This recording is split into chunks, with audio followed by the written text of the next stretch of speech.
পশ্চিমবঙ্গের মানুষকে উস্কে উস্কে বলছে যে মমতা ব্যানার্জি সাবধান, এখানেও গণউত্থান করে পশ্চিমবঙ্গের বুক থেকে তৃণমূলকে সরিয়ে দেওয়া হবে, আর তোমাদের অবস্থা করা হবে ওই সেই নেপালের মতো।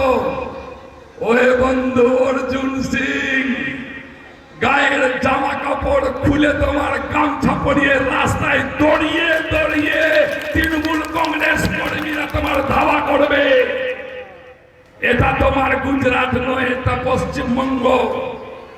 এই পশ্চিমবঙ্গে আন্দোলনকারীরা তাদের বুকের রক্ত ঢেলে দিয়ে ভারতবর্ষটাকে স্বাধীন করেছিল লড়াই আন্দোলনের মধ্য দিয়ে, তোমার মতো অর্জুন সিং এর জন্য নয়।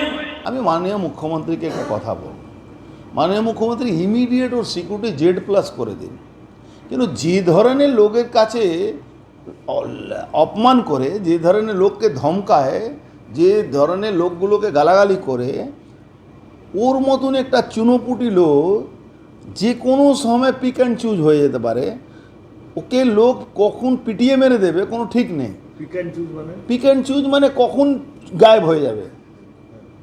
তো এই ধরনের শত্রুতার একটা লিমিট থাকে, মানে আপনি একজনকে শত্রুতা আছে, তার সঙ্গে আপনি শত্রুতা আছে, এ তো সবারকে খোঁচা মারে।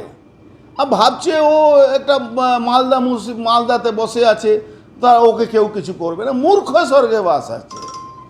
আরে অপারেশন সিন্দুর দেখিনি কি, এখান থেকে পুরো গিয়ে ওখানে সব শেষ করে দিল, পুরো জঙ্গি ঘাটে উড়ে গেল।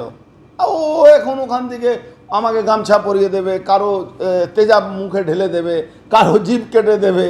কবে পিক অ্যান্ড চুজ হয়ে যাবে? সিকিউরিটি বাড়িয়ে দিন, নাহলে পরে বলবেন অর্জুন সিং এই করে দিয়েছে, ওই করে দিয়েছে।